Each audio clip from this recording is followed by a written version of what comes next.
Est-ce que Biru de Solo Leveling est vraiment inspiré de Meruem de Hunter x Hunter?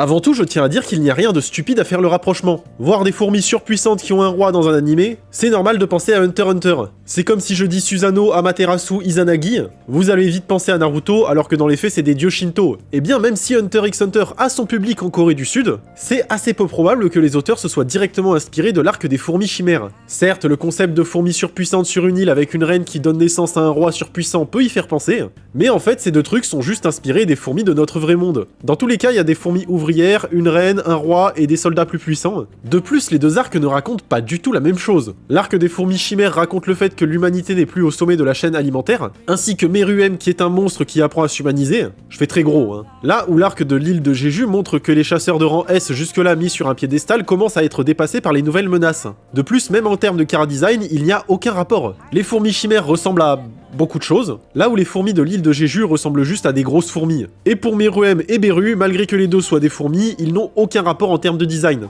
Et qu'on se le dise, hein, Beru, il a bien plus de flow que Meruem. Et j'en profite car j'ai vu des gens faire le rapprochement avec le nom Beerus de Dragon Ball. Beerus a lui un nom inspiré de la bière comme toutes les divinités de Dragon Ball ont un nom inspiré de l'alcool, là où Beerus son nom est bien plus une référence à Belzébuth, le démon hébraïque du péché de la gourmandise.